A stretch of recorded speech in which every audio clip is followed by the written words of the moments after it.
Hello, and welcome to the Writers and Illustrators of the Future podcast. This is John Goodwin, your host. Today we are with our special guest, Robert J Defendi at Salt Lake City FanX. Welcome, Robert. Hi, how are you doing? So you were winning Volume 19, so what was it like back then? Well, I don't know how it compares to now, but it was a blast. Honestly, when you win Writers of the Future, I don't know how many of your contestants have told you this. When you win Writers of the Future, you're treated better than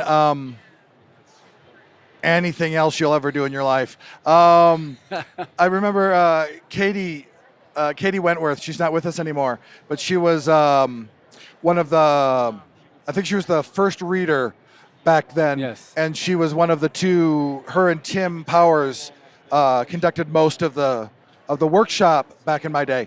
And she walks over to me when I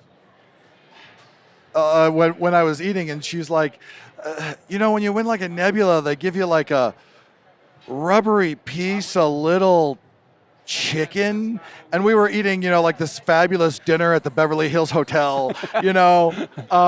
It's honestly the only real problem with the Rise of the Future is that you kind of peak on how well you're treated, because nobody ever treats you that well again for the rest of your career. You have to, be Brandon Sanderson to be treated that well again, later in your career.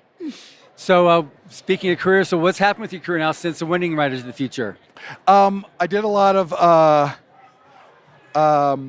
was doing a lot of, submissions and going through that whole run. They say it takes 10 years to become an overnight success as a writer. And my story was kind of funny because I started writing lit RPG, or something that's very similar to lit RPG, before that was a thing. And so I was doing it in 2006, and every person I submitted my first book to, Death by Cliché, every person said, I love this, I think it's hilarious, nobody else will get it. So I was getting rave reviews from everybody who read it, agents, readers, but everybody was convinced it was unsellable, that nobody else would buy it. So finally I gave up on selling. I submitted it to probably 50, 60 different locations. Couldn't get any traction. And a friend of mine was trying to build her audio portfolio. And so she said, hey, anybody needs audio work done for free? I'm just trying to build my portfolio. So we sat down and we did a podcast audiobook of it. I dropped it. We got about 5,000 listeners, which is about halfway to that magic. At about 10,000 is where people start noticing and you become Scott Sigler. Right. So it did really well, like better than 99% of the podcast audiobooks, but it didn't quite hit the magic number where it takes off. So I was like, well, that was nice. People loved it. I got I'm on tvtropes.org, like 3 or 4 different places because of the book. That was a happy little thing in my life. So I moved on, and I had started putting it together to self-publish it just so that it would be out there for the people who wanted hard copies. And then an acquisitions editor for Curiosity Quills listened to it on a summer vacation because he had heard me talk about it during a panel at one of these conventions. And he asked to buy it. And I took a year to answer him because I was probably like 6 hours of work from pulling the trigger on publishing it. Yeah. So, yeah, I know. I kept him waiting forever, and finally I agreed because they're a small press, and one of the realities of working with a small press is that they're not bringing in a lot of readers, right? So the math is, for those of you who care, I get 100% of my royalties if I publish it. If they publish it, I'm splitting the royalties with them, but they're probably not bringing any sales. Any sales they bring are relatively insignificant. So what I'm looking at is the royalty cut I'm giving them worth everything else? The cover, the editing, the prestige of being able to say I didn't self-publish. I was picked and went through the normal traditional publishing method. And I finally decided after a while that, yes, it was. To me, getting a really good cover, not having to deal with the cover thing, going through a professional editing, and all of that was, and most of all, that was right when the self-publishing was just sweeping over these conventions. Right. And being able to say that my books were traditionally published just told people that it had gone through somebody other than me and my mother for whether or not it was a good book, right? So I decided that was good enough for me. So I published the first 3 books, and then my publisher has started to struggle a little bit. So I just recently asked for all the rights back. And so I'm self-publishing them, and I'm going out forward. So it's kind of the best of both worlds for me. I lost a lot of royalties on the first 3 to them, but I got a great editor out of it because he freelances, so he's going to stay with me. I'm going to self-publish on these and then keep self-publishing going forward. And I got the method down, so I mean there was never any question the others wouldn't get published, because honestly it's not them anymore that's rejecting them, it's the professional humorist in my writers group that's deciding whether or not these books are funny enough for me to go forward. And so I'm getting the best of both worlds. I can still say they were professional, went through traditional publishing, but I'm getting all the money now. Well, that's a nice thing to have. Yeah. So with respect to someone else trying to break into writing now, what kind of tips or advice would you provide? Howard Taylor, I don't know who, he might have taken this from somebody else, but Howard Taylor likes to tell about the grizzly bear soup recipe, right? Step 1, kill a grizzly bear. Step 2, right? So step 1 is write a book so good that it can't not be published.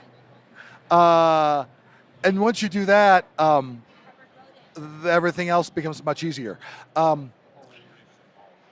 There are so many different ways. My friend Dan Willis likes to say that it's hard to tell you how to get into publishing, because he's convinced that every time somebody finds a way in, they close up that hole behind them. Because everybody has a different story. Sure. You know? But write a really, really good book. Do you see any value in like the short story, like with Writers of the Future as a...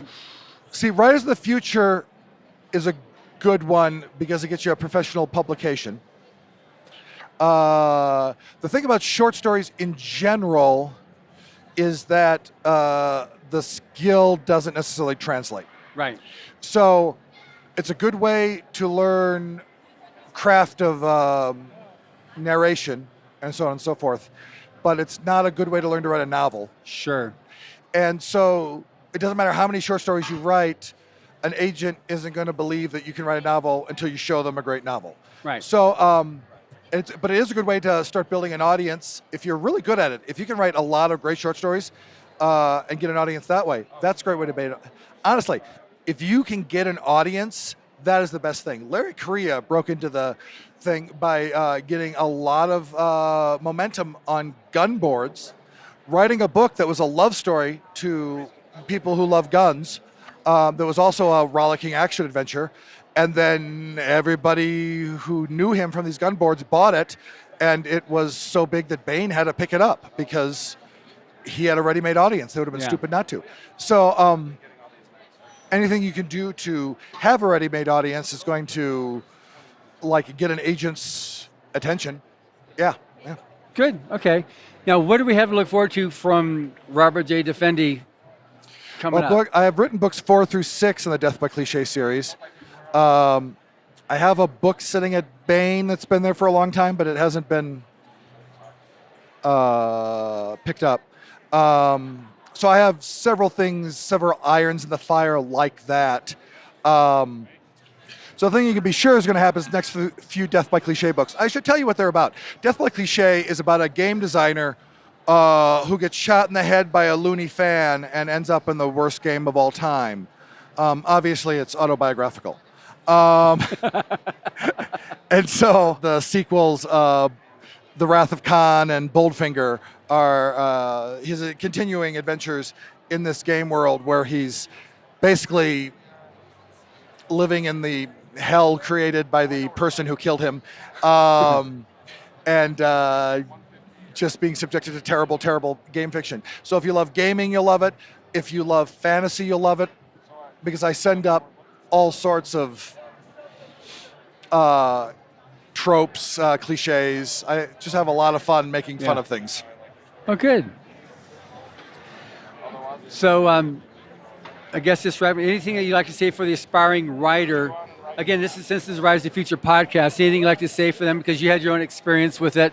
And I got what you're saying about it's short fiction isn't the same as novels by any shape or form, but I know that Kevin Anderson and a few others said they learned how to meet deadlines and how to start when they weren't motivated sometimes.